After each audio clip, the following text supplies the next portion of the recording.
দর্শক, ময়মনসিংহ শহীদ মিনারে আছেন সহকর্মী ইলিয়াস আহমেদ। সরাসরি যুক্ত হব তার সঙ্গে। ইলিয়াস, শহীদদের স্মরণে আজ কি কি আয়োজন রয়েছে শহীদ মিনারে, বিস্তারিত জানাবেন।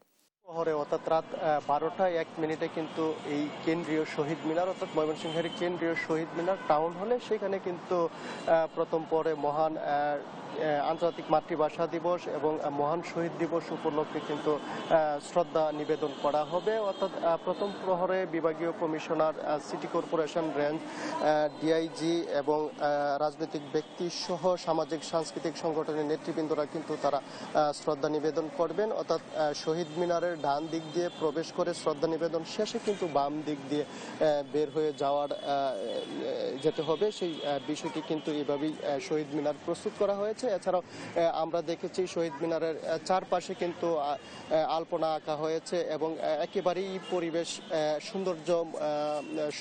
সৌন্দর্যমণ্ডিত করা হয়েছে। পাশাপাশি নিরাপত্তা ব্যবস্থাও কিন্তু জোরদার করা হয়েছে এবং দেখেছি যে আজকে কিন্তু ময়মনসিংহ নগরীর প্রত্যেকটি মোড়ে মোড়ে কিন্তু নিরাপত্তা বাহিনীর সদস্য যারা আছেন তারা কিন্তু টহলরত অবস্থায় রয়েছেন। অর্থাৎ রাত 12টার পূর্বে থেকেই কিন্তু এখানে যারা শ্রদ্ধা নিবেদন করবেন তারা কিন্তু উপস্থিত হবেন এবং রাত 12টা 1 মিনিটের পরেই কিন্তু শ্রদ্ধা নিবেদন শুরু হবে। সেই বিষয়টি কিন্তু প্রশাসনের পক্ষ থেকে আমাদেরকে জানানো হয়েছে এবং আমরা এই টাউন হলে কিন্তু দেখেছি প্রতি বছরের নেই এবছরেও কিন্তু সাধারণ মানুষকে স্বেচ্ছায় রক্তদানে উৎসাহিত করতে কিন্তু এখানে বিনামূল্যে রক্তের পরীক্ষার দুইটি কর্নার কিন্তু বসেছে। অর্থাৎ সেখানে কিন্তু রক্তের পরীক্ষা কিন্তু বিনামূল্যে নির্ণয় করা হয়। আমরা যদি এখানকার একজনের সঙ্গে একটু যুক্ত হতে চাই, জানতে চাই প্রতি বছরে নেই এবছরও আপনারা এখানে এসেছেন এবং এবছর নিয়ে আপনারা কি ভাবছেন?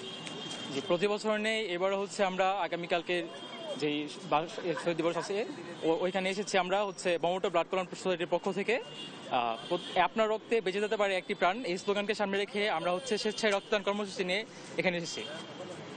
তিনি বলছিলেন যে স্বেচ্ছায় রক্তদান করতে অর্থাৎ সাধারণ মানুষকে উৎসাহিত করতে কিন্তু এই মহান আন্তর্জাতিক মাতৃভাষা দিবস এবং শহীদ দিবসে কিন্তু তাদের যে আয়োজন বরাবরের নেই এবারও কিন্তু তারা করেছেন।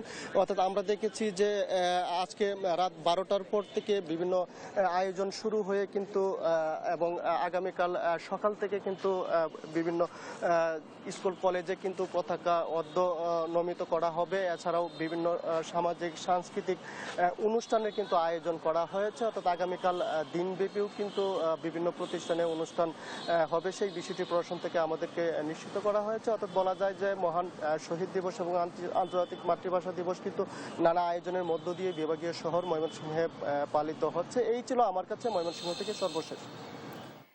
ইলিয়াস, আপনাকে ধন্যবাদ।